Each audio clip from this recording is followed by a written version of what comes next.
Words matter. They can heal and they can kill, yet they have a limit. When I was in 8th grade, my teacher gave me a vocabulary sheet with the word genocide. I hated it. The word genocide is clinical, over general, bloodless, dehumanizing. No word can describe what this does to a nation. You need to know, in this kind of war, husbands kill wives.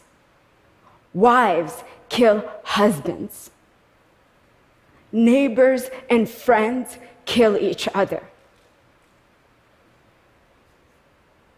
Someone in power says, those over there, they don't belong. They're not human. And people believe it. I don't want words to describe this kind of behavior. I want word to stop it. But where are the words to stop this? And how do we find the words? But I believe, truly, we have to keep trying. I was born in Kigali, Rwanda. I felt loved by my entire family and my neighbors.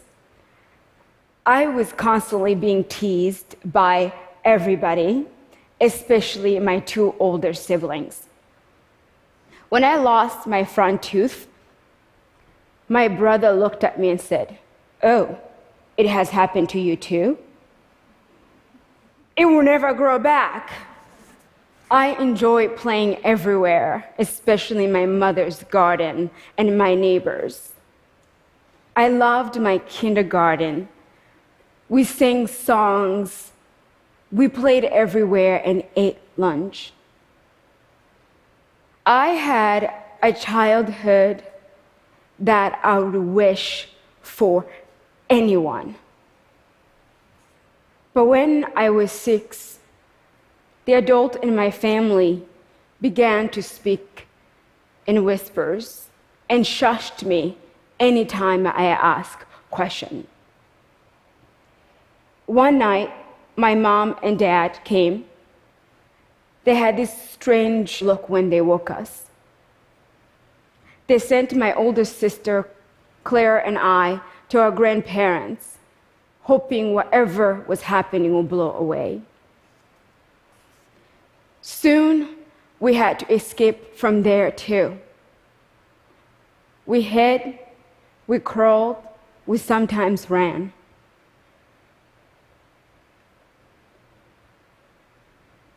Sometimes I heard laughter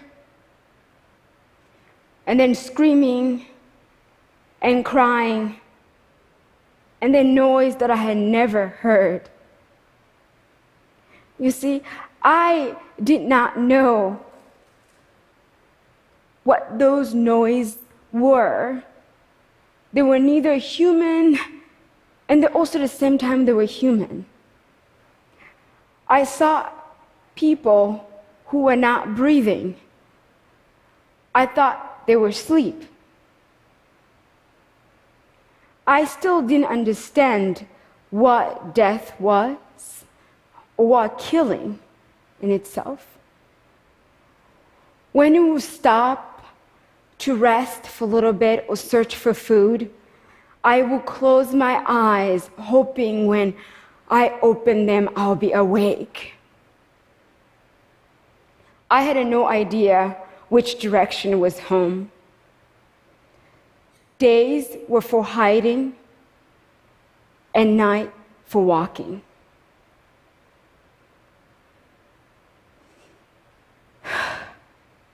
You go from a person who's away from home to a person with no home.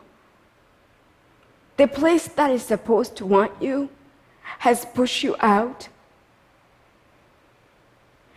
And no one takes you in. You are unwanted by anyone. You are a refugee. From age 6 to 12, I lived in 7 different countries, moving from one refugee camp to another, hoping we'll be wanted. My older sister, Claire, she became a young mother and a master at getting things done. When I was 12, I came to America with Claire and her family on refugee status. And that's only the beginning, because even though I was 12 years old, sometimes I felt like 3 years old and sometimes 50 years old. My past receded, grew jumbled, distorted. Everything was too much and nothing. Time seemed like pages torn out of a book and scattered everywhere. This still happens to me, standing right here. After I got to America, Claire and I did not talk about our past. In 2006, after 12 years being separated away from our family, and then 7 years knowing that they were dead and them thinking that we were dead, we reunited in the most dramatic American way possible. Live, on a television, on the Oprah show.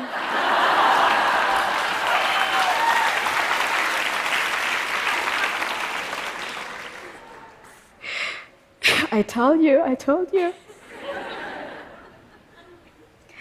But after the show,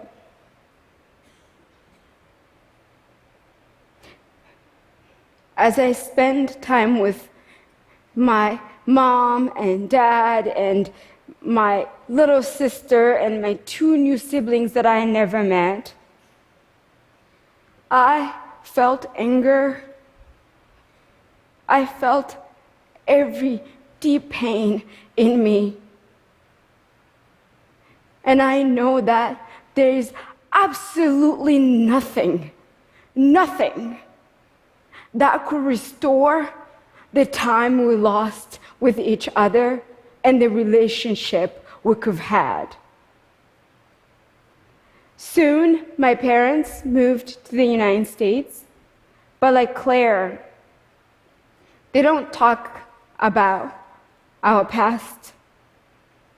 They live in an ever-ending present, not asking too many questions, not allowing themselves to feel, moving in small steps. None of us, of course, can make sense of what happened to us. Though my family is alive, yes, we were broken, and yes, we are numb, and we're silenced by our own experience. It's not just my family. Rwanda, it's not the only country where people have turned on each other and murdered each other. the entire human race. In many ways, it's like my family. Not dead. Yes, broken, numb, and silenced by the violence of the world that has taken over. You see, the chaos of the violence continue inside, in the words we use and the stories we create every single day.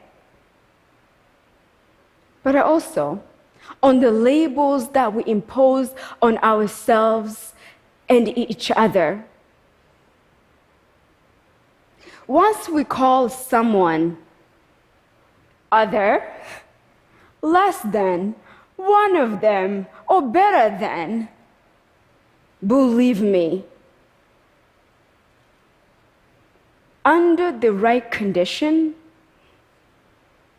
it's a short path to more destruction, more chaos, and more noise that we will not understand. Words will never be enough to quantify and qualify the many magnitude of a human-caused destruction. In order for us to stop the violence that goes on in the world, I hope, at least I beg you, to pause. Let's ask ourselves, who are we without words? Who are we without labels? Who are we in our breath? Who are we in our heartbeat?